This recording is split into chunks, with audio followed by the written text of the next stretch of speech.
Good morning! Once again, this is Kuya Francis M. So, good morning sa tanan. Another wonderful morning that God has given to us. Actually, it's kind of gloomy today. Ulan diri sa among dapit. But we are still thankful to God for waking us up to another beautiful day where we could experience His goodness again, His faithfulness, His mercy, His favor, and His presence. No? Once again, this is Kuya Francis M. And before we continue, just continue to subscribe.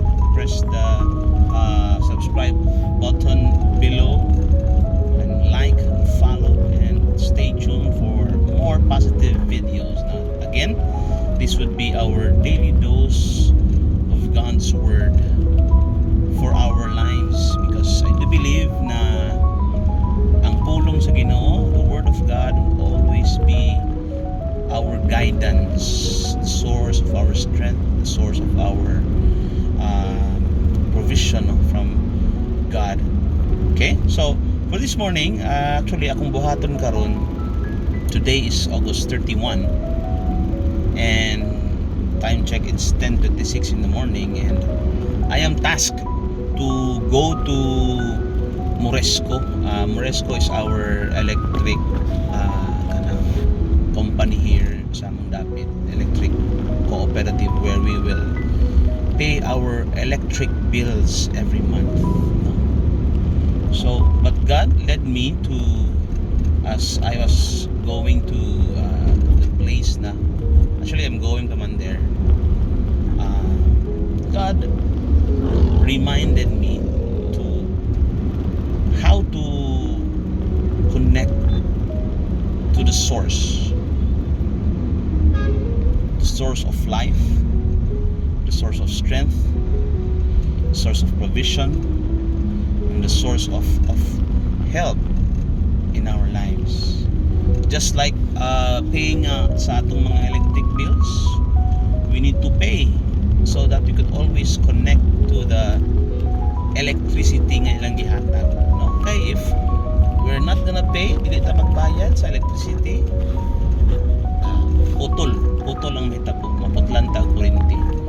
We will lose our electricity, and we will go on with the days na wala electricity. That would be a big problem. But as we relate that situation sa atong kinabuhi, let's always connect let's always connect to the source of everything that we have, and that is God.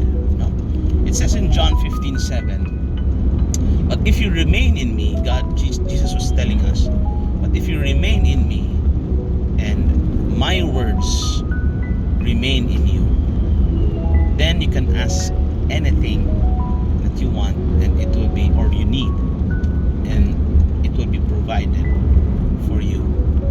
Now, in this verse, we could see a formula here. Now, how to connect to the source of, or how to connect to God every day.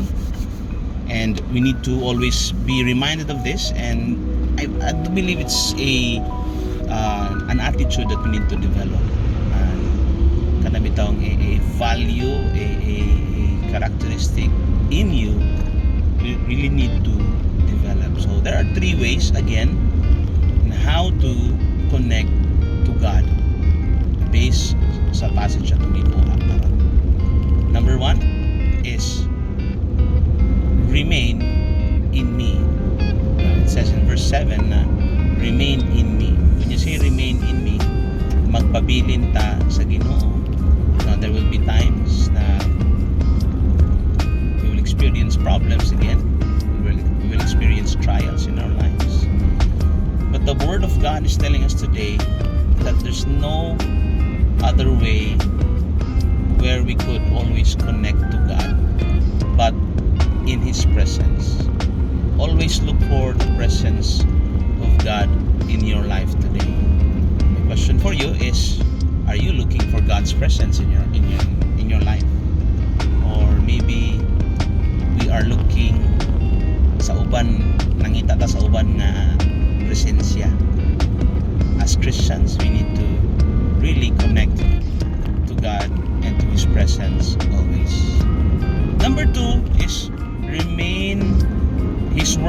should remain in us.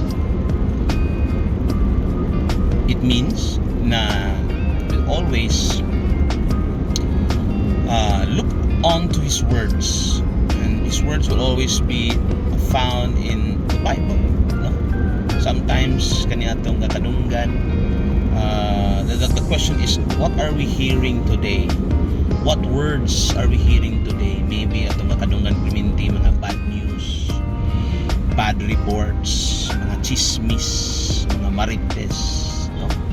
But again, there's only one word that we should always listen to, and that is the word of God, always. And not just hearing it, but applying it in our lives. Kaya mumugin ang importante, no? It's just not just hearing His words and forgetting about it, but hearing His words and somehow applying His words in our lives for us to grow in Him. And number 3 and the last is, if we always connect to the source, there will become a time na all our needs, all our wants, all the things that we need will be provided for us. Now, again, I will always remember na all these things that we have, all the talents, all the skills, all the abilities that we have, let's always remember na it all comes from God. It all comes from God, and this is not on our own. This is not our kanang tungod sa tuang kagalingon, but it's about God in our lives. And if we always focus ourselves in Him, trust His word, that our needs and our provisions will be always provided for us by God. That's all for this morning. Thank you for another daily dose of God's Word, listening to God's Word, and I hope you continue to subscribe in our YouTube channel, Kuya Francis. And that's all for this morning.